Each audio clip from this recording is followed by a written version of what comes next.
Hello friends, welcome to our podcast show Bits and Bytes. আমি বাপ্পাদিত্য। খানিকটা ক্যালকাটা হাইকোর্টের অবস্থাটা খানিকটা হয়ে গেছে, মানে যেটাকে বলা যেতে পারে মানে একটা গভর্নেন্স কোর্ট। হ্যাঁ, গভর্নেন্সের কাজটা যেটা স্টেটের করার কথা, কারচুপি হোক, যাই হোক, দুর্নীতি হোক, state should be able to cure it. এখন সেখানে স্টেট কিওর করতে চায় না, চাইছে না, বা কোনো কারণে হচ্ছে না, দুর্নীতি বেড়েই যাচ্ছে, দুর্নীতি একের পর এক দুর্নীতি সামনে আসছে। সেখানে কোর্টকে তখন গভর্নেন্সের খানিকটা কাজ নিতে হচ্ছে। এটা this is not the job of the court. কিন্তু যেখানে দুর্নীতি হচ্ছে সেখানে কোর্টকে মানে কোর্টের কাছে আসা মানুষ আসবেই, এবং সেখানে কোর্টের দায়িত্ব, গুরু দায়িত্ব হচ্ছে সেখানে দেখা যে প্রসেস ফলো হয়েছিল কিনা। তো সেখানে কোর্ট দেখছে, এবং কোর্ট কেঁচো করতে কেউটা তো একের পর এক বেরোচ্ছে। ক্যালকাটা বার ইজ মোর পলিটিক্যাল মানে দিল্লি বা অন্যান্য বারের থেকে। কিন্তু মানে এইটা আমি বিশ্বাস করি না যে এইটা আগে কেউ জানতো না, এখন এটা হঠাৎ করে যায়। এখন হয়তো এটা ভীষণ ওপেনলি আলোচিত হচ্ছে, এবং ওপেনলি আলোচিত হচ্ছে তার কারণ মানে বেঞ্চের কিছু মেম্বার এমন জিনিস করছেন যেটা আলোচনাতে উঠেই আসছে, প্রকাশ্য আলোচনায় উঠেই আসছে। আমি নাম করেই বলছি, কেউ বিজেপি, কেউ সিপিএম, কেউ তৃণমূল, হ্যাঁ, মানে নির্দল আপনি খুব কম পাবেন। তো এখন এটা মানে এগুলো ওপেন সিক্রেট। এই তো কদিন আগে সুব্রমণিয়াম স্বামী সুপ্রিম কোর্টে গেছেন, বলেছে যে প্রিয়াম্বল থেকে সোশ্যালিস্টটা সেকুলার বাদ দিতে। মানে প্রিয়াম্বলটা বদলানো যায়, প্রিয়াম্বল অবশ্যই বদলানো যায়, প্রিয়াম্বলটা বদলানো যায় কিনা। মানে শুরুতে সোশ্যালিস্টটা সেকুলার ছিল না, ওটা ইন্দিরা গান্ধী এমার্জেন্সি সময় তখন ঢোকানো হয়েছিল। এখন এই সব ঝোল টানা হচ্ছে। সেকুলার শব্দটাকে সরিয়ে যদি ফেলেও কিছু যাবে আসবে না। মানে কনস্টিটিউশন, মানে সেকুলার শব্দটাকে সরালে কনস্টিটিউশন যে রাতারাতি মানে আনসেকুলার বা নন সেকুলার হয়ে যাবে সেরকম নয়। কারণ সেকুলারিজম হচ্ছে পার্ট অফ বেসিক স্ট্রাকচার, এবং ইন্ডিয়ান সুপ্রিম কোর্টের basic structure has been also adopted by other South Asian countries. পাকিস্তানের সুপ্রিম কোর্ট মানে বেসিক স্ট্রাকচার করেছে, ইন্ডিয়ান সুপ্রিম কোর্টের বেসিক স্ট্রাকচারটাকে নিয়ে চর্চা করেছে। মানে একটা সভ্য দেশের, একটা সিভিলাইজড নেশনের আমরা তো ক্লেম করি আমরা বিশ্বগুরু, আর বিশ্বগুরু না, বিশ্বগুরুর আইন। মানে জুডিশিয়ারি একেবারে প্রাণপণে এক্সিকিউটিভকে বাঁশ দিচ্ছে, এই পিকচারটাও যেরকম খারাপ, জুডিশিয়ারি প্রচন্ডভাবে এক্সিকিউটিভের সঙ্গে হাত মিলিয়ে আছে, এটাও খারাপ। তো এখন এইটা ঠিক করার আর কোনো উপায় নেই, জুডিশিয়ারিকে নিজেকেই করতে হবে। এটা সাধারণ মানুষও ঠিক করতে পারবে না, এটা অপোজিশনও ঠিক করতে পারবে না, এটা রুলিং পার্টিও ঠিক করতে পারবে না। এটা কমপ্লিটলি জুডিশিয়ারি নিজস্ব এটা দায়। এখন সেই দায়বদ্ধতা সেটা মানবে কি মানবে না সেটা জুডিশিয়ারির ব্যাপার। হচ্ছেটা কি, কোর্ট চত্বরে দুজন জাস্টিসের মধ্যে মন কষাকষি, একে অন্যকে অভিযুক্ত করছে। সেই ব্যবস্থার মধ্যখানে এসে পড়ছে সুপ্রিম কোর্ট, বলছে ঠিক আছে তোমরা সরে যাও, আমি দেখছি। সামান্য চায়ের দোকানে জুডিশিয়ারি নিয়ে প্রকাশ্যে আলোচনা, সমালোচনা, এবং বোঝা যাচ্ছে বিশ্বাস ভাঙছে। যদি সুপ্রিম কোর্টের দিকে যাই তাহলে সেখানেও দেখব যে কেউ বলছেন this is the weakest form of judiciary. কেন হচ্ছে? কোনো মেজরিটেরিয়ান দিকে যাওয়া হচ্ছে না তো? তাহলে আগামী দিনে এই বিশ্বাস ফিরিয়ে আনতে কী করা উচিত ইত্যাদি নানান বিষয় নিয়ে আজকের বিটস অ্যান্ড বাইটসে আমি বাপ্পাদিত্য আপনাদেরকে নিয়ে এসেছি এমন একজনের কাছে যিনি শুধুমাত্র এই বিচার ব্যবস্থায় অত্যন্ত সুপরিচিত নাম, অত্যন্ত শ্রদ্ধেয় নাম, অ্যাডভোকেট ঝুমা সেন। আসুন।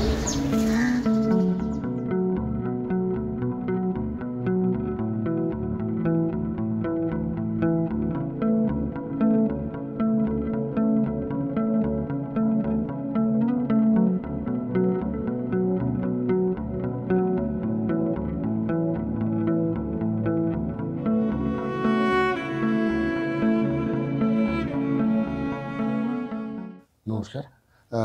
আমি প্রথম যে জায়গা থেকে শুরু করতে চাইব, গত বছর জাস্টিস অভয়ক একটা ওপেন সেমিনারে বলেছেন যে সাধারণ মানুষের বিশ্বাস জুডিশিয়ারির ওপরে ক্ষয়ে যাচ্ছে, এবং অনেকেই সেটা নিয়ে বিস্তর চর্চা হয়েছে, এবং সেই সময়টাতে ভাবা হয়েছিল যে এটা যাতে করে সর্বত্র এই বিষয়টা নিয়ে আলোচনা হয়, তাই উনি পিপলস ফোরামে ব্যাপারটা এনেছিলেন। এই জায়গাটার পরে বেশ খানিকটা সময় গিয়েছে, কোনো রকম কোনো পরিবর্তন আপনার কিছু মনে হয় যে যেগুলো হতে পারে বা হয়েছে, না একই জায়গায় রইল? না, একই জায়গাতেই আছে, আমি বলবো একই জায়গায় আছে। এখন একই জায়গা থেকে খারাপ জায়গায় গেছে কিনা সেটা বলতে পারবো না, একই জায়গাতেই আছে। এবং এটা যে জাস্টিস ওকা বলেছেন, এটা মানে এটা খুব একটা নতুন কথা নয়। এটা এই চর্চা কিন্তু বেশ কিছু মানে বছর হলো, হয়তো 2014 পর থেকে হয়তো আরো বেশি করে, বেশি প্রকটভাবে এটা মানে মাথাচাড়া দিয়েছে, এটা আরো বেশিভাবে দেখা যাচ্ছে। কিন্তু এই প্রশ্নটা কিন্তু প্রসঙ্গটা ঘুরে ফিরে এসেছে যে জুডিশিয়ারির ওপরে সাধারণ মানুষের আস্থা আছে কি নেই। এখন সাধারণ মানুষের জুডিশিয়ারির উপরে আস্থা, একটা শুধু জুডিশিয়ারি কেন, যে কোনো ইনস্টিটিউশনের উপরে আস্থা কেন থাকে? ইনস্টিটিউশন তো আর মানে institution is not a rigid structure. Institution হচ্ছে তার, ইনস্টিটিউশন যারা চালায়, ইনস্টিটিউশনের চালক যারা, তারাই হচ্ছে ইনস্টিটিউশন। ইনস্টিটিউশনের ভেতরে যারা পার্টিসিপেন্ট মানে তারাই হচ্ছে পুরো ইনস্টিটিউশনের ইকোসিস্টেমটাকে তারা তৈরি করে। সেখানে দেখবেন যে ইনস্টিটিউশন প্রসঙ্গে বলছিলাম, সেখানে দেখবেন যে ইনস্টিটিউশনের মানে নাম না নিয়ে বলছি, বাট সবাই মানে জানে, তারা মানে মানে মানে জজ সাহেবরা, ভারতের সর্বোচ্চ আদালতের মানে জাজ, তারা যখন বলছেন যে যে প্রাইম মিনিস্টার হচ্ছে একজন ভিশনারি লিডার, তো তখন একটা সন্দেহ জাগে বই কি, মানে সাধারণ মানুষের মধ্যে সন্দেহ জাগার স্বাভাবিক। মানে আমরা আইনের মানে কোর্ট কাছারি করি, আমরাই দেখতে পাচ্ছি, বুঝতে পারছি, সাধারণ মানুষ তো এটাতে আরো বেশি করে এটা স্তম্ভিত হয়ে যাবে। তো শুধু এটা শুনে এটা মানে, আর এগুলো হচ্ছে ঠিক ওয়ান অফ ইনসিডেন্ট নয়। তারপরে একটা তো আছে যেটা মানে মানে পেন্ডেন্সি ইত্যাদির ব্যাপার আছে, মানে যেগুলো ভীষণ স্ট্রাকচারাল ইস্যু, একটা মানে ইনস্টিটিউশনের স্ট্রাকচারাল ইস্যু এটা। আর এটা শুধু মানে এটা মানে পোস্ট 2014 কোনো ফেনোমেনা নয়, এটা মানে মানে এই নিয়ে মানে ল কমিশনের রিপোর্ট থেকে শুরু করে মানে অনেক এই কি করে রিফর্ম করা উচিত, কি করে পেন্ডেন্সি কমানো উচিত, এই নিয়ে প্রচুর চর্চা হয়ে চলেছে। কিছু কিছু মানে কিছু কিছু ভাবে এই জিনিসটাকে ঠিক করারও একটা মানে একটা রাস্তা দেখাও হয়েছে। কিন্তু পেন্ডেন্সি, even as of this day, পেন্ডেন্সি is huge, মানে প্রত্যেকটা জায়গাতে, মানে সুপ্রিম কোর্ট থেকে শুরু করে আপনার হাইকোর্ট লেভেলে, তার থেকে আপনার নিচের কোর্ট, ডিস্ট্রিক্ট কোর্টগুলোতে প্রচন্ড পেন্ডেন্সি। তো এখন সেই প্লাস মানে সেগুলো ছাড়াও যেটা হয় যে ধরুন আপনার মানুষ কোর্টে যায় কেন, কোর্ট কাছারিতে একটা মানে সাধারণ মানুষ কোর্ট কাছারি করতে ভয় পায়। পুলিশ, কোর্ট, এসব মানে পুলিশের চুলে 18 ঘাই, যেগুলো কথাগুলো যেগুলো ঘুরে এসেছে, এগুলো করতে চায় না। এগুলো কেন করতে চায়, মানে যখন কারোর একদম দেওয়ালে পিঠ ঠেকে যায় তখনই সে কোর্টের দ্বারস্থ, আদালতের দ্বারস্থ হয়। এখন যখন আদালতের দ্বারস্থ হয়, একটা হচ্ছে প্রসেসটা প্রচন্ড লেংদি, এবং সেই প্রসেস থেকে কোনো নেসেসারিলি যে সেখান থেকে আউটকাম, যে কোনো একটা ভালো আউটকাম হবে তার কোনো গ্যারেন্টি নেই। এক্সপেন্সিভ প্রসেসও বটে। মানে আগে একটা সময় হতো, সেই মানে কেশবনন্দ ভারতী জাজমেন্টে বলা ছিল যে একটা সময় হতো just men with long purses তারাই শুধু কোর্টের দ্বারস্থ হতে পারত। তো এই সব ব্যাপারগুলো আছে। এখন এইগুলো হচ্ছে একটা মানে স্ট্রাকচারাল, মানে মেজর স্ট্রাকচারাল ইস্যু। এগুলো থেকে খানিকটা তো ক্ষয় হয়।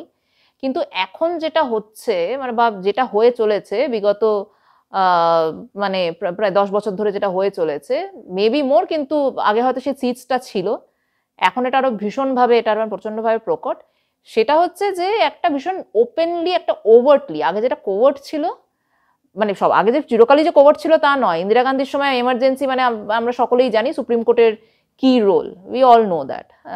মানে এডিএম জবলপুরের মানে the ghost of ADM Jabalpur, মানে ইটস শ্যাডো র্যান, মানে was quite it cast a long shadow.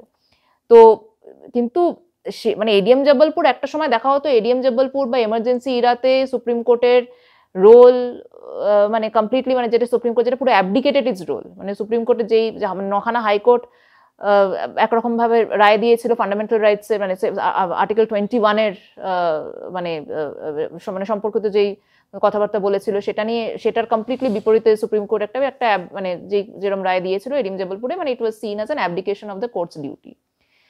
কিন্তু এখন দেখলে মনে হয় এখন এক একখানা যা যেরকম মানে জুডিশিয়াল সাইডেও যেরকম কিছু কিছু যেরকম জাজমেন্ট যেরকম মানে আসছে, যেরকম চলছে, এডিএম জবলপুর মনে হয় যে একটা ভীষণ রুটিন ব্যাপার। কারণ এখন ওই রকম আরো হাজারখানা মানে জাজমেন্ট, অর্ডার, আর কোর্টের একটা ভীষণভাবে মানে কোর্ট, মানে আমি এখানে বিশেষভাবে এটা আমি উচ্চ আদালতকেই আমি দুষছি, লোয়ার কোর্টের অন্যান্য ইস্যু আছে, কিন্তু এটা আমি বিশেষভাবে উচ্চ আদালতকে দুষছি, কারণ এখানে একটা মানে মানে স্ট্রাকচারাল ইস্যুগুলো একটা অন্য মাত্রায় চলে গেছে।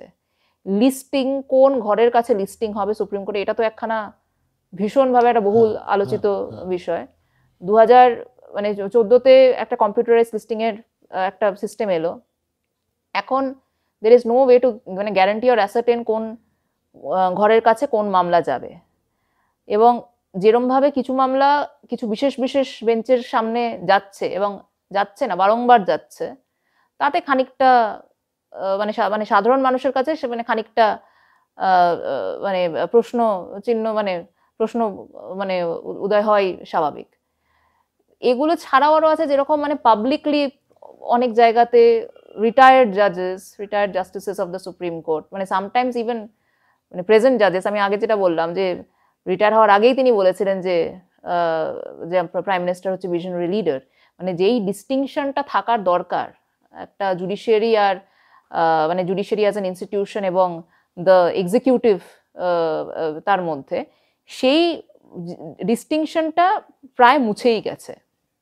একটা তো জানেনই যে একজন ফর্মার বিচারপতি নয়, প্রধান বিচারপতি সুপ্রিম কোর্টের, তিনি রাজ্যসভাতে নমিনেশন পেলেন। এই কারণগুলোর জন্যই একটা সাধারণ মানুষের মধ্যে এরকম প্রশ্ন জাগা খুবই স্বাভাবিক। কারণ একটা নিয়ে তো ভীষণ এখন অনেকদিন ধরে এটা চর্চা চলছে, সেটা হচ্ছে যে এই পোস্ট রিটায়ারমেন্ট বেনিফিটটাকে বন্ধ করা হোক। জুডিশিয়াল ইন্ডিপেন্ডেন্সও like many other things is a myth. তো জুডিশিয়াল ইন্ডিপেন্ডেন্স বলতে আমরা কি বুঝি? জুডিশিয়াল ইন্ডিপেন্ডেন্স বলতে আমরা জেনারেলি যেটা বুঝি সেটা হচ্ছে ফ্রিলি এবং ফেয়ারলি অ্যাডজুডিকেট করতে পারবে, উইদাউট ফিয়ার, ফ্রিলি এবং ফিয়ারলেসলি। কিন্তু সেখানে কজন জজ সাহেব ফিয়ারলেসলি এসব অ্যাডজুডিকেট করতে পারেন আজকের মহলে, এটা একটা বোধহয় চিন্তার বিষয়। এখানে একটা কথা বারবার আসছে যে এই যে আপনি যে প্রসেসগুলো বলছিলেন, এর ফলে যেটা হচ্ছে যে অ্যাক্সেস টু জাস্টিস, এই ব্যাপারটা কোথাও ডিনাইড হয়ে যাচ্ছে, এবং সেইখানে দীর্ঘসূত্রিতা থেকে শুরু করে তাদের পক্ষে ওই জায়গাটায় গিয়ে অ্যাক্সেস করে তার নিজের জন্য রেজাল্টটা বার করে আনা, এই সমস্যাটা নাকি বিভিন্ন জায়গাতেই ভীষণভাবে হচ্ছে। হ্যাঁ, এতে তো সাফার তো করবে সাধারণ লিটিগেন্টরাই। অ্যাক্সেস টু জাস্টিস অবশ্যই ডিনাইড হচ্ছে, অবশ্যই প্রচন্ডভাবে রেস্ট্রিক্টেড হয়ে যাচ্ছে। কারণ দেখুন, পাথ টু জাস্টিস বলুন বা রোড টু জাস্টিস বলুন, খুব একটা সুমধুর নয়। তাতে অনেক পাথর আছে, দুর্গম গিরি পুরো। কিন্তু তাও একটা এটা মোটামুটি যারা কোর্টে যায়ও তারা ওইটা একটা তাদের একটা আন্ডারস্ট্যান্ডিং এ থাকে, তাদের একটা নলেজে থাকে যে আমি আজকে যাচ্ছি, আমি কালকে বিচার পাবো না, আমাকে কিছুক্ষণ ঠেলতে হবে, দরজাটা ঠেলতে হবে। সমস্যাটা হয় যেখানে দিনের পর দিন, বছরের পর বছর দরজা ঠেলেও কিছু আসছে না।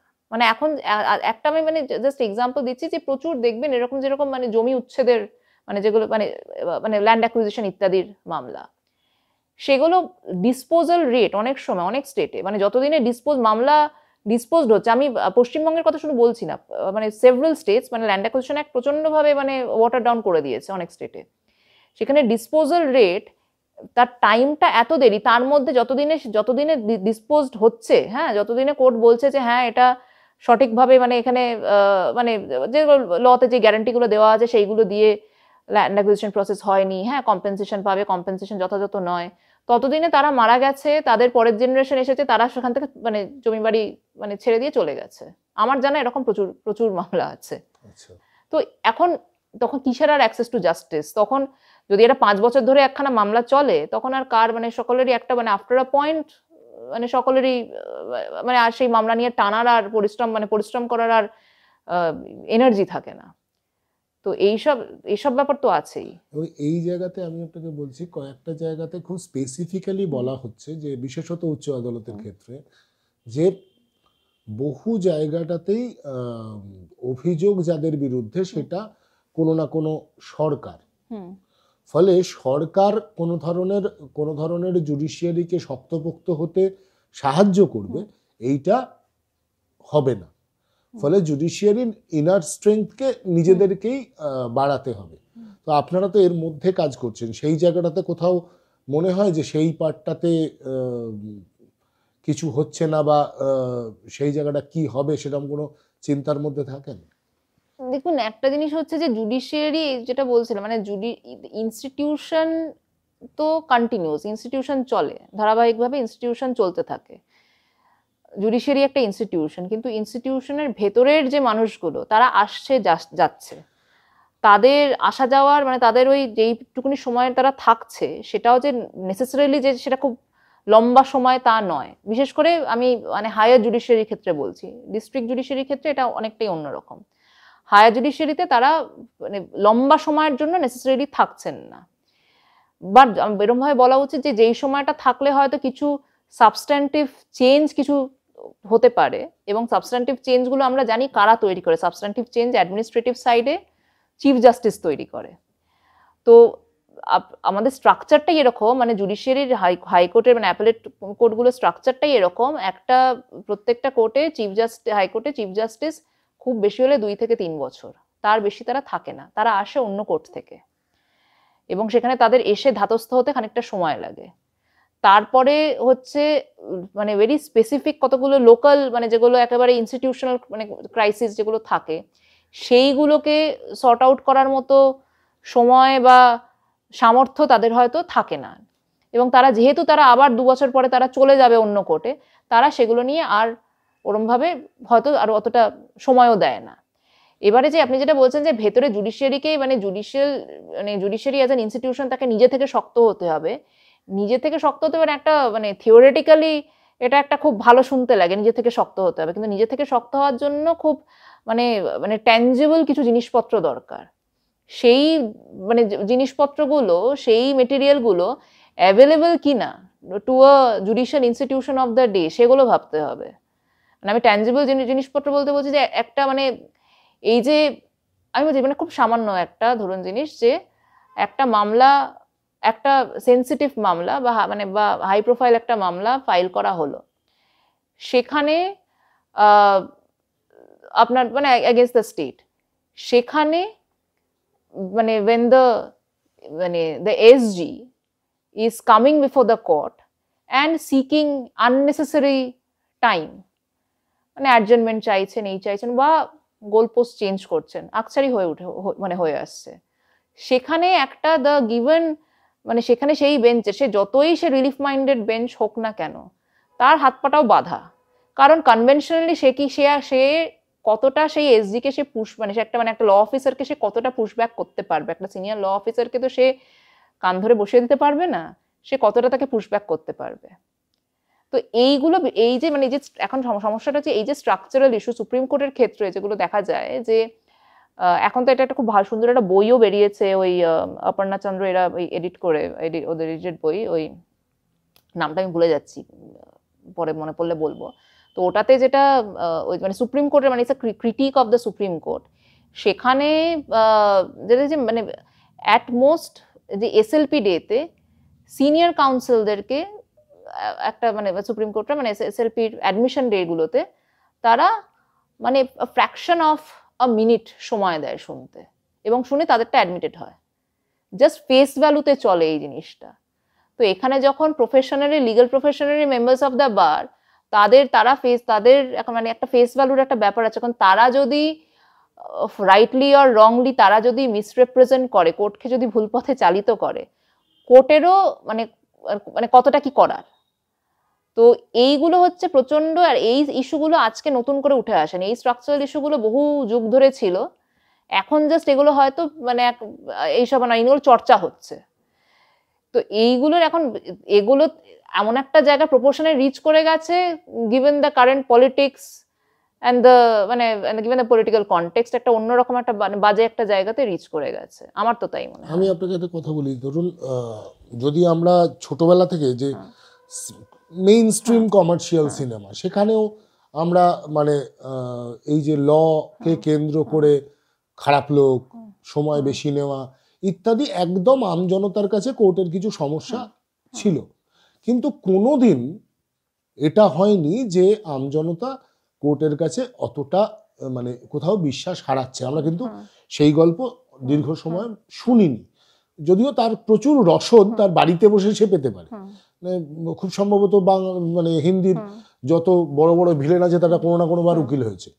হ্যাঁ, তো সেইখান থেকে আজকে এসে কিন্তু ব্যাপারটা খুব নক্কারজনকভাবে পাড়ার মোড়ে মোড়ে আলোচনার জায়গায় চলে গেছে যে এটার মানে বিচার ব্যবস্থার নিরপেক্ষতা নিয়ে। তো সেইটা মানে ডেফিনেটলি যখন তিনটে পিলারের মধ্যে দুটোই বেশ টলমলো, তো থার্ডটার উপরে তার এফেক্ট আসবে। কিন্তু এই সামনে চলে আসাটা কোথাও একটা মনে হয়, এই সামনে চলে আসাটাকে কাটানোর জন্য এটা মানে এটা সে পিলারকে এই দায়িত্বটা নিতে হবে। এটার কাজ মানে জুডিশিয়ারি ছাড়া কেউ করতে পারবে না। জুডিশিয়ারিকে নিয়ে মানে এটা মানে ইট ইজ গ্রান্টেড, এটা যে একটা বিশ্বাস যে পাবলিক যে মানে একটা আস্থা হারাচ্ছে, এটা মানে এটা বোঝাই যায় অনেকে, কথাবার্তা বলে বোঝা যায়। এটা মানে মানে ইনফর্মাল সার্ভে টার্ভেও হয়েছে, if I am not mistaken, Hindustan Times বা কারা একটা সার্ভে করেছিল বছর আগে।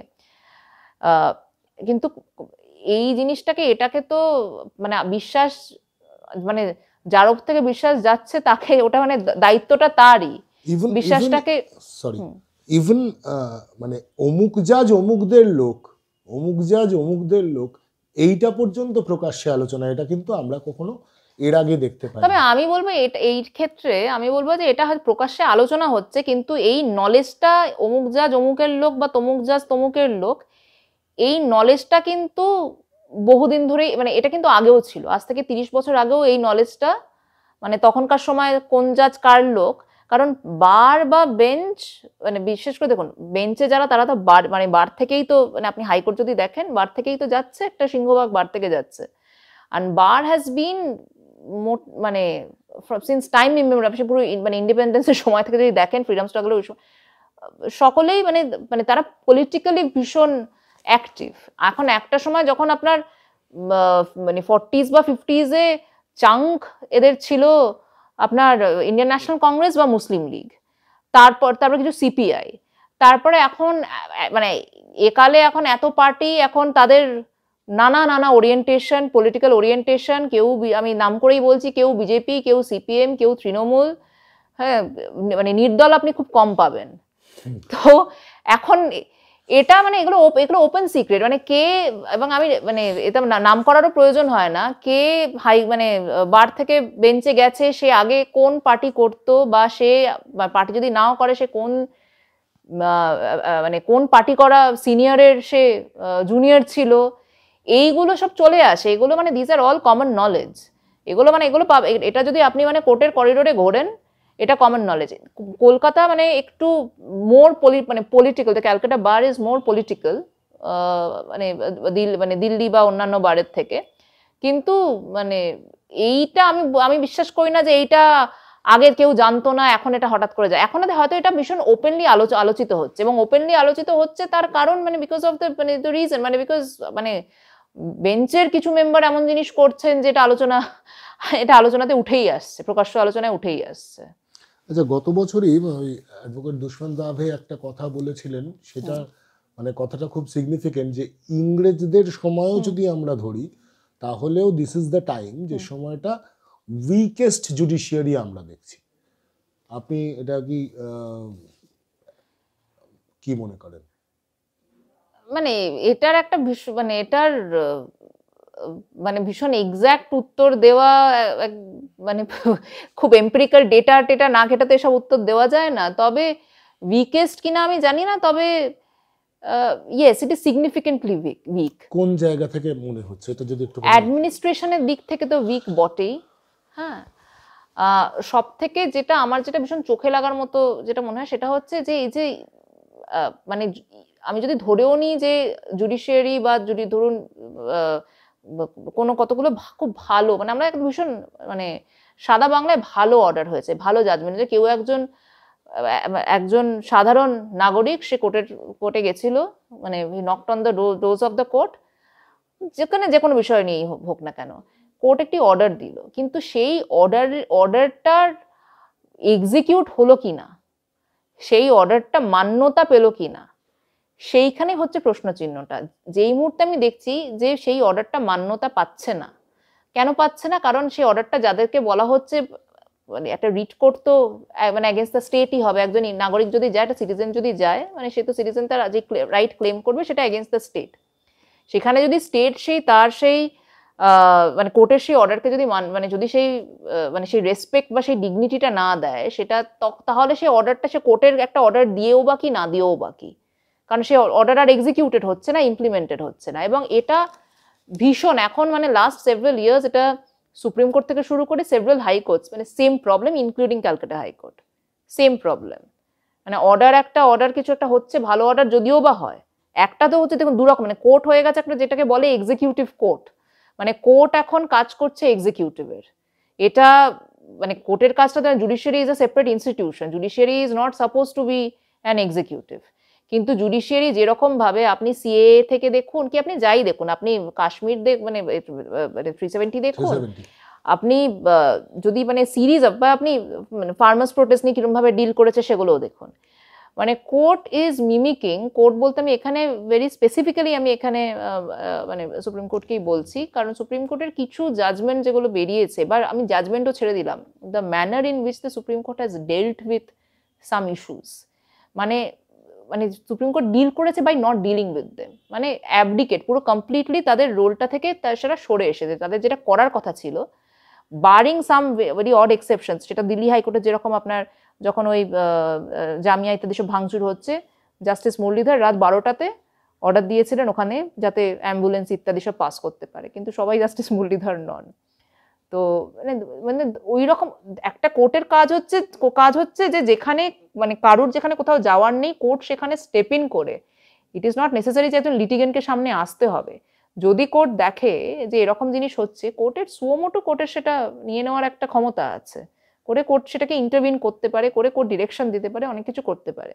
একটা সময় ইনফ্যাক্ট 80s পুরো যদি 80s আপনি হিস্ট্রিটা দেখেন, মানে 1980-র ওই দশকটাতে, তখন কিন্তু সুপ্রিম কোর্ট ওরমই করছিল, মানে আপনার 1 নম্বর আর 2 নম্বর কোর্টে মানে জাস্টিস ভগবতী, কৃষ্ণা আয়ার, এনারা মানে কেউ জেল থেকে চিঠি লিখছে, সেটা মানে পিটিশনে পিআইএল এ কনভার্টেড হয়ে তাকে বার করা হচ্ছে, মানে সাংঘাতিক ভাবে একটা অন্য রকম ভাবে কোর্টের মানে কোর্ট, মানে এই যে পিআইএল মেশিনারিটা এই যে ইনভেন্ট করা হলো, অন্য রকম ভাবে একটা মানে তখন মানে মানে মানবাধিকার, যে হিউম্যান রাইটসের একটা ল্যাঙ্গুয়েজ, একটা ভোকাবুলারি তৈরি হলো, যে তারপরে মানে যে লোকাল স্ট্যান্ডার্ড, যেটা আগে হতো যে যার আমার যদি মানে আমাকে কোর্টের সামনে যেতে গেলে আমাকে দেখাতে হবে পার্সোনালি যে আমার কোনো কিছু ভায়োলেটেড হয়েছে, মানে আমার কোনো ফান্ডামেন্টাল রাইট, মৌলিক অধিকার ভায়োলেটেড হয়েছে। কিন্তু সেখানে লোকাল স্ট্যান্ডার্ডটাকে ডাইলিউট করে দিলেন, যে কেউ মানে যদি একটা ক্লাস অফ সিটিজেন হয়, মানে I can represent a class of citizen, এবং গিয়ে আমি এখন সেটা থেকে আবার সেই 80s জায়গা থেকে আমরা অনেক পেছনে চলে গেছি। এখন আপনি চেষ্টা করুন না, কোনো কিছু আপনি একটা পিআইএল ফাইল করতে যান, সবার আগে জিজ্ঞেস করবে যে আপনি রিপ্রেজেন্টেশন দিয়েছিলেন, আপনি কে, আর আপনার প্রথমেই আপনার মেনটেনেবিলিটি প্রশ্ন নিয়ে মানে 1 বছর মামলা চলবে, মামলা ঝুলে থাকবে, যে আপনি কি একজন মানে মিডল সাম বিজিবডি, যে আপনি এসেছেন, আপনি কেন এসেছেন, অমুকের একটা ক্লেম নিয়ে আপনি কেন এসেছেন, অমুক গোষ্ঠীর ক্লেম নিয়ে কেন এসেছেন। তো সেটা ওভার দ্য ইয়ার্স মানে পিআইএল এর ইয়েটা অনেকটা মানে উইকেন্ড হয়ে গেছে বলে। কিন্তু 80s যাই হোক, 80s যে সুপ্রিম কোর্ট যখন ওরকম ভাবে প্রচন্ডভাবে একটা প্রগতিশীল একটা ওরকম একটা মেজাজে ছিল, কিন্তু সেটারও একটা পলিটিক্যাল কারণ আছে। তার কারণ, তার আগে 70s সুপ্রিম কোর্ট সবাইকে বলতে গেলে ঝুলিয়েছিল, কোর্ট কমপ্লিটলি অ্যাবডিকেটেড ইজ রোল, আর সেই জন্য 80s যেটা, সেটা নিয়ে অনেক মানে মানে লেখাপত্র আছে, পড়াশোনাও হয়েছে, যে 80s ওটা কোর্টের একটা রিডিমিং অ্যাক্ট ছিল, যে আমি মানে একটা মানে ওই পিআইএল মেশিনারিটাকে তৈরি করা, ইনস্টিটিউট করা, ভীষণভাবে মানে হিউম্যান রাইটস ইত্যাদি নিয়ে অনেক চর্চা করা। কিন্তু আবার এখন আপনি 90s থেকে একটা লিবারালাইজেশনের একটা হাওয়া উঠেছে, এখন the court is very much an executive court. Executive যা চাচ্ছে, সকালে যা চাচ্ছে, কোর্ট বিকেলে তা দিচ্ছে। আমি বলছি না নেসেসারিলি এটার মানে যে মানে সব সময় সব কোর্টই তাই করছে, কিন্তু এটা একটা মানে this seems to be a trend, a general trend. কিন্তু সেটা তো খুব সাংঘাতিক, সাংঘাতিক তো বটেই। তো এটার জন্য এটার এগেইনস্টে পুশব্যাক করা দরকার। পুশব্যাক যে হচ্ছে না তা নয়, পুশব্যাকও হচ্ছে।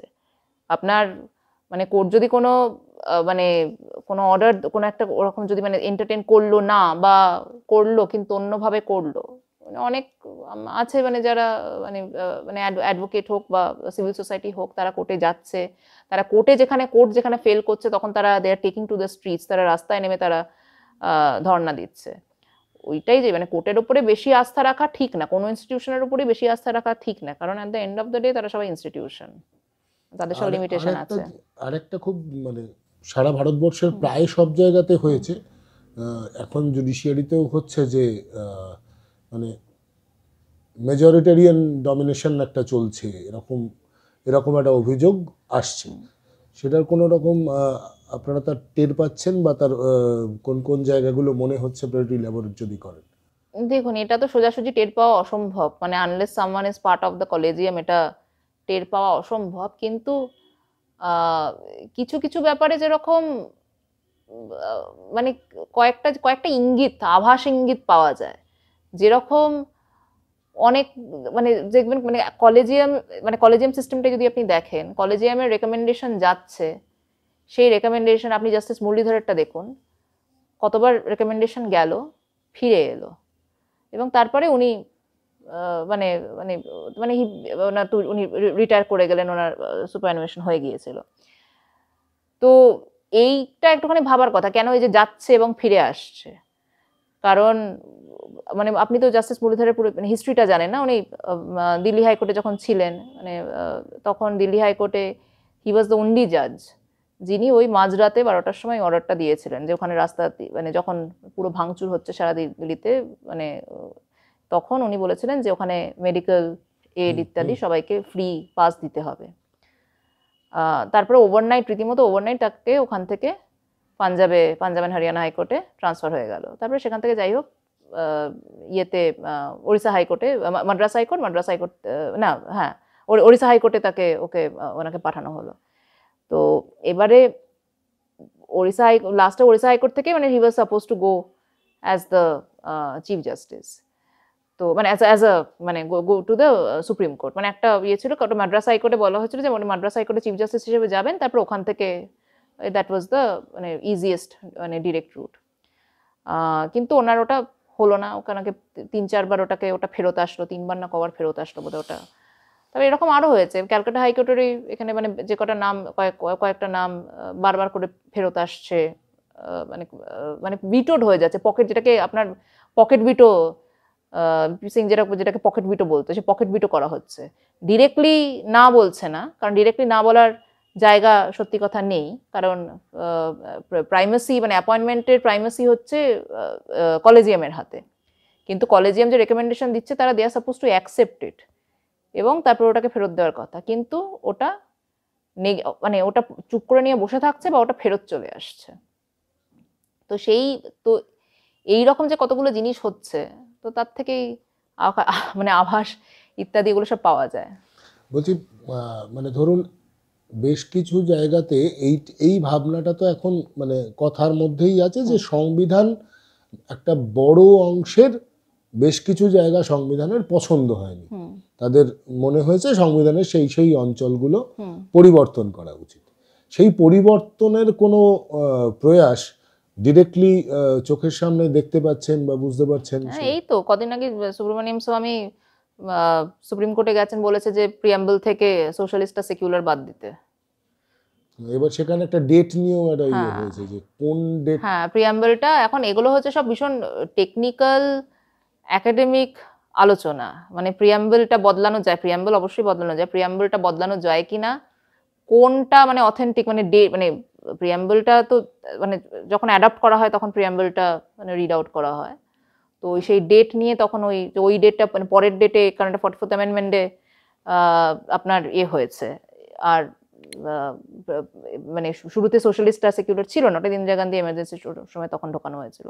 এখন এই সব ঝোল টানা হচ্ছে, কোনো অর্থ নেই। এখন সোশ্যালিস্ট আর সেকুলার মানে প্রিয়াম্বল থেকে বার করানোর কি অর্থ আমি জানি না, কারণ সোশ্যালিস্ট আর সেকুলার প্রিয়াম্বলে না থাকলেও ইন্ডিয়ান কনস্টিটিউশন যে সোশ্যালিস্ট এবং সেকুলার, অন্তত সেকুলার মানে ও যে সেকুলার সেই বিষয়ে বিশাল প্রচুর আলোচনা, কনস্টিটিউশন অ্যাসেম্বলি ডিবেটে পাতার পর পাতা এই নিয়ে আছে আলোচনা যে সেকুলারিজমের কি মানে নেচার হবে, এই হবে ওই হবে, প্রিয়াম্বলে ঢোকানো হয়নি। কিন্তু মানে সেকুলারিজম ইজ ভেরি মাচ মানে মানে মানে threadbare of the essence of the constitution. তো এখন এরকম হচ্ছে, এই নিয়ে তো অনেকদিনই হাওয়া উঠেছে। এখন মানে একদম পরিষ্কার কথা, বহু লোক এটা জানতেই চায় যে এই সেকুলার শব্দটা কি সরিয়ে ফেলা সম্ভব, বা তার কোনো প্রভাব প্রত্যক্ষভাবে কি সমাজের উপরে পড়তে পারে? সেকুলার শব্দটাকে সরিয়ে যদি ফেলেও কিছু যাবে আসবে না, মানে মানে কনস্টিটিউশন, মানে সেকুলার শব্দটাকে সরালে কনস্টিটিউশন যে রাতারাতি মানে আনসেকুলার বা নন সেকুলার হয়ে যাবে সেরকম নয়, কারণ সেকুলারিজম হচ্ছে part of basic structure. SR বোম্মাইয়ে ভালো করে পরিষ্কার করে বলা আছে, এবং secularism is part of basic structure, recognised part of basic structure সেখানে। এবং বেসিক স্ট্রাকচার মানে বেসিক স্ট্রাকচার এমন মানে 13 জাজ বেঞ্চের জাজমেন্ট, মানে সেট ইন স্টোন। যদি না এখন বেসিক স্ট্রাকচার ডক্ট্রিনটাকেই এখন মানে আরেকখানা মানে larger bench tries to overrule it, যদি না তা হয়। আশা করছি সেটা হবে না, কারণ বেসিক স্ট্রাকচার নিয়ে এত বছর, মানে বেসিক স্ট্রাকচার সুপ্রিম কোর্টের ইনস্টিটিউশনালি ইন্টারন্যাশনালি একটা বিশাল, এটা একটা মানে মানে একটা মানে সফট পাওয়ার বলতে পারেন, মানে ইন্ডিয়ান সুপ্রিম কোর্টের। আমি কত জায়গাতে আমি শুনেছি, মানে মানে সেমিনারে হোক, যে কোনো জায়গায় আলোচনা সভাতে হোক, যে মানে বাইরের তারা বলছেন, অন্যান্য দেশের মানুষেরা, মানে স্কলার, মানে খুব বিজ্ঞ ব্যক্তিরা বলছেন যে আচ্ছা ইন্ডিয়ান সুপ্রিম কোর্টের একটা সাংঘাতিক জিনিস এই যে বেসিক স্ট্রাকচার এটা। এবং ইন্ডিয়ান সুপ্রিম কোর্টের basic structure has been also adopted by other South Asian countries. পাকিস্তানের সুপ্রিম কোর্ট মানে বেসিক স্ট্রাকচার ইয়ে করেছে, ইন্ডিয়ান সুপ্রিম কোর্টের বেসিক স্ট্রাকচারটাকে নিয়ে চর্চা করেছে। তো আমার মনে হয় না অত দূর যাবে, মানে কনস্টিটিউশন থেকে, unless the constitution completely is done away with. কালকে মনে করা হলো যে কনস্টিটিউশনটাকেই আমি ফেলে দিলাম, একটা নতুন কনস্টিটিউশন আনলাম, তাও তো সম্ভব। এখন আগে মনে হচ্ছিল যে সম্ভব নয়, এখন তো এই ন্যায় সংহিতা যে 3খানা যে এসেছে, হ্যাঁ, তো এখন হয়তো মনে হচ্ছে তাও সম্ভব। সেটাতে তো যদিও এই 3টে যে জিনিস এসেছে আপনার, কি সংহিতা, অধিনিয়ম আর আরেকখানা কি, মানে যেটা ইন্ডিয়ান মানে ইন্ডিয়ান আইপিসি, সিআরপিসি আর এভিডেন্স, হ্যাঁ, এবারে 3টেতেই শুরুতেই লেখা আছে যে ল রিপ্লেসিং, মানে an act replacing Bharatiya Nyaya Sanhita, replacing the Indian penal code, এরকম ভাবে লেখা আছে। ভেতরে আপনি যদি ইনফ্যাক্ট কয়েকজন এটা নিয়ে মানে এটা কম্প্যারিজনও করেছে, ভেতরে যদি আপনি দেখেন 80% of the law remains the same, বাকি 20% হচ্ছে মানে 80% সেম, সেটাকে আগে পিছে হয়েছে, আর বাকি 20% হয়তো কিছু ঢুকেছে কিছু বেরিয়েছে। তো যদিও পুরো মানে 3টে আইন মিলে যেটা তৈরি হয়েছে সেটা মানে অন্য প্রসঙ্গ, পুরোটা পুলিশ স্টেট, মানে পুলিশ স্টেটের ব্লু প্রিন্ট, কিন্তু ওরকম যখন 3টে আইনকে নিয়ে করতে পারছে, ইউপি এখন ঢুকে গেছে আপনার টেররিজমের আনলফুল, মানে টেররিজমের ডেফিনিশন ঢুকিয়ে দিয়েছে ন্যায় সংহিতাতে। একটা জেনারেল লতে আপনার স্পেশাল লয়ের যেই প্রভিশন সেগুলোকে ঢোকানো হচ্ছে, আর কি অর্থ? অর্গানাইজড ক্রাইমের ডেফিনিশন ঢুকিয়েছে, যেটা ওই মকুকার ইয়ে থেকে, একটাই তো অর্গানাইজড ক্রাইমের তো একটাই স্টেট অ্যাক্ট আছে মকুকা, ওটা থেকে ঢুকিয়েছে। তারপরে আনলফুল টেররিজমের ডেফিনিশন ঢুকিয়েছে। তারপরে আপনার মানে কাস্টাডি, পুলিশ কাস্টাডি বাড়িয়ে দিয়েছে, আর যেগুলো করেছে সেগুলো মানে মানে এইটার কোনো পার্টি, মানে একটা সভ্য দেশের, একটা সিভিলাইজড নেশনের, আমরা তো ক্লেম করি আমরা বিশ্বগুরু, আর বিশ্বগুরু না, বিশ্বগুরুর আইন। তো আচ্ছা, এইখানটাতে আমি একবার জিজ্ঞাসা করি আপনাকে, ধরুন এখন আমরা যদি সেন্ট্রালের দিকে তাকাই বা স্টেটের দিকেও তাকাই, রাজনৈতিক বিরোধিতা, সরকারের বিরোধিতা, তার শক্তিটা এই মুহূর্তে মানে বেশ খানিকটা কম। এইটা কোথাও একটা মানে কোর্টের যে সময়টাতে ধরুন একটা মিছিল করবে, তার জন্য কোর্টের কাছে চলে যাচ্ছে, গিয়ে নিয়ে আসছে, মানে এই যে ব্যস্ততাটা, এই কোর্টের সঙ্গে এই ব্যস্ততাটা, রাজনৈতিক প্রতিপক্ষের দুর্বলতা এটার জন্য কতটা দায়ী বলে আপনার মনে হয়? খানিকটা তো দায়ী। এখন কথা হচ্ছে মানে আমার এটা নিয়ে খুব মানে আমার কিছু মানে আমার কোনো মানে মরাল পজিশন নেই এটা নিয়ে। কি হয় এখন, যদি পারমিশন না পায়, যেটা মানে এখানে হাইকোর্টে কয়েকটা হয়েছে, যদি এখন পারমিশন দিচ্ছে না, বসে আছে, মানে যদি স্টেট তার যেগুলো বেসিক, এটা তো মানে এটা তো লেজিসলেচার মানে যে এক্সিকিউটিভ, একদম মাইনার কোনো মানে মাইনিউট কোনো একটা এক্সিকিউটিভ সাম অথরিটি যাকে ডেলিগেট করা হয়েছে পাওয়ার, যে পারমিশন দেওয়ার সে পারমিট দিচ্ছে না একটা মিটিং মিছিল করার। তো যদি 5 বার তার কাছে পাঠানো হয়, সে যদি মিছিল এগুলো পারমিশন না দেয় without showing any just cause, তখন আমি আর কোথায় যাব? আমাকে হয় মানে আইন অমান্য করে সেখানে আমাকে মানে আমাকে বসতে হবে, ধর্ণা দিতে হবে, সেটার it comes with necessary risk, or আমি কোর্টের কাছে যেতে পারি, কোর্টের কাছে গিয়ে আমি মানে আমি আমি আমি চাইতে পারি। যেটা রাজশেখর মান্থার দুটো ভালো অর্ডার বেরোলো। এছাড়া তো কোনো গতি নেই এখন। এটা আমি সেজন্য আমি এটা কোনো একটা মডেল পজিশনে এটা দেখি না। এটা মানে নেসেসারিলি যে এটা প্রতিপক্ষ উইক বলে তা নয়, এটা হচ্ছে যে মানে রুলিং পাওয়ারে যে আছে সে যদি এইগুলো মানে বেসিক এই ব্যাপারগুলো নিয়ে যদি সে এত মানে ডিস্টারবেন্স বা এত এরকম মানে এরকম তৈরি করে, তো তাহলে তো এগুলো করা ছাড়া আর কোনো উপায় নেই। আমরা এবার একটুখানি এই শেষ পার্টে এসে গেছি, একটু কলকাতা হাইকোর্টের দিকে আসি। এই যে কিছুদিন আগে আমরা মানে দুজন জাস্টিসের মধ্যের যে সমস্যাটা দেখলাম, যেটা সুপ্রিম কোর্টকে ইন্টারভিউ করতে হলো, এই ধরনের একটা বিষয় সামনে চলে আসা কি আপনার মনে হয় না যে মানে সত্যি এই জুডিশিয়ারির প্রতি বিশ্বাসের ক্ষয়রোগ আরো বাড়াবে? হ্যাঁ হ্যাঁ, নিঃসন্দেহে। মানে এটা হওয়াই উচিত হয়নি, যেটা হয়েছে প্রচন্ড আনফর্চুনেট। যাই থাকুক না কেন, মানে যে ঘটনা অ্যালেজ করা হয়েছে সেটা হোক বা না হোক, যেইভাবে এই জিনিসটা পুরো সামনে খোলা কোর্টে রিটেন অর্ডারে যেভাবে দেখানো হয়েছে, এটা একেবারে এটা এটা মেনে নেওয়া যায় না। মানে অ্যাজ অ্যান অ্যাডভোকেট এটা মানা খুব, মানে as an officer of the court এটা মানা খুব ডিফিকাল্ট। এই জিনিসটা হওয়া এটা একেবারেই মানা যায় না। আর এটা at the end of the day এটাতে ক্ষয়ক্ষতি যা হওয়ার এটা হচ্ছে সাধারণ মানুষের। কারণ মানে সাধারণ মানুষের বিশ্বাস আরেকটু কমলো কোর্টের থেকে। আর কোর্টের কাছে কোর্টের তো মানে মানে মানে এটা মানটা তো অনেকটাই, এটা তো অনেকটাই মানে মানে যেটা কোর্টের যেটুকু যে মানে ক্যালকাটা হাইকোর্টে আর যাই হোক, মানে একটা মানে প্রেসিডেন্সি টাউনের কোর্ট, মানে ফার্স্ট হাইকোর্ট তখন মানে সুপ্রিম কোর্ট হিসেবে হয়েছিল, মানে প্রথম মানে ক্যালকাটা, তারপরে আপনার মাদ্রাজ, তারপরে বম্বে। হ্যাঁ, মানে ওল্ডেস্ট মানে কোর্ট ইন দ্য মানে ইন ইন্ডিয়া, সেখানে একটা এইরকম জিনিস ভাবা যায় না।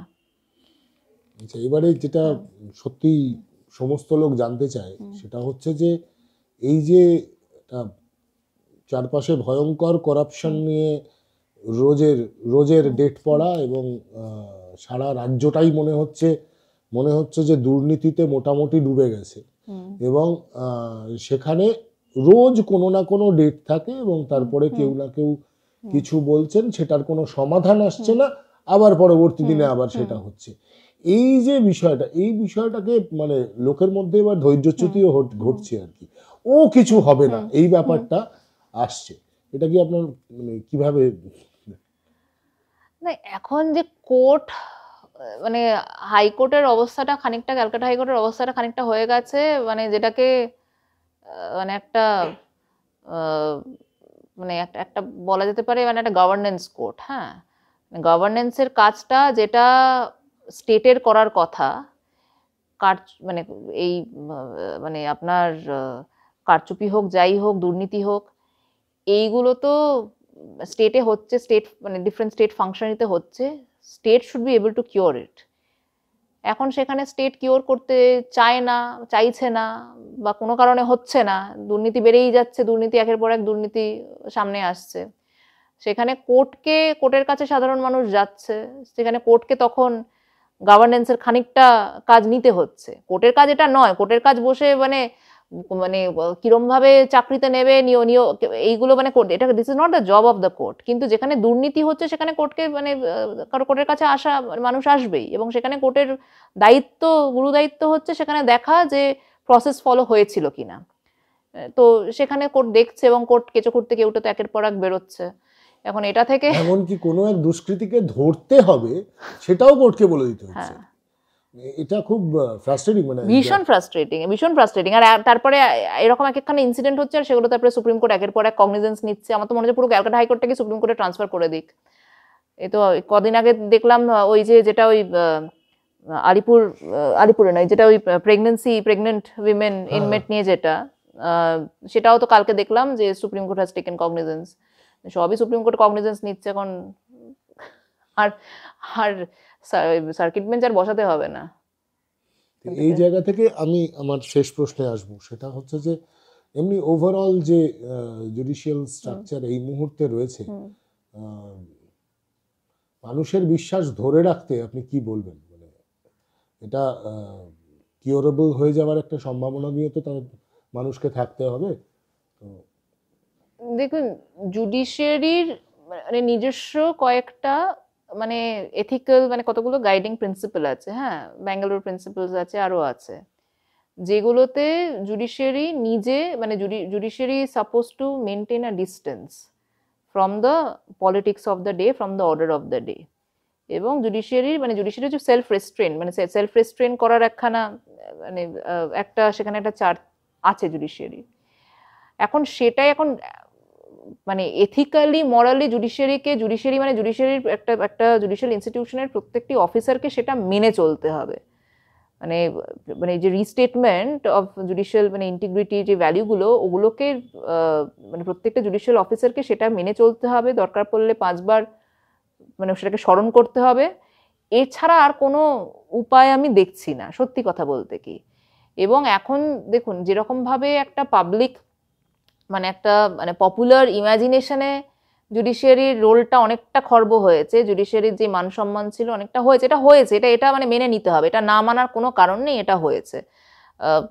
মানে আমিও এই যখনই হাইকোর্টের এই মানে এই ঘটনাটা ঘটলো, আমি দিল্লি থেকে অন্তত মানে গোটা 12-14 কল আমি সেই দিন পেয়েছি, লোকে জানতে চেয়েছে দিল্লি মানে সুপ্রিম কোর্টের, দিল্লি হাইকোর্টের নানা এরা মানে, এবং তারা সবাই আইনের মানে তারা সবাই কোর্ট অফিসারদের মানে অফিসার্স অফ দ্য কোর্ট, সবই অ্যাডভোকেট, তারা জানতে চায় যে এটা কি হচ্ছে, এটা কি ব্যাপারটা বুঝতে পারছে না। কারণ এরকম ঘটনা অন্যান্য কোর্টেও যে হয় মানে তা নয়, হ্যাঁ, এটা প্রচন্ড, এটা মানে হ্যাঁ একেবারেই রেয়ার।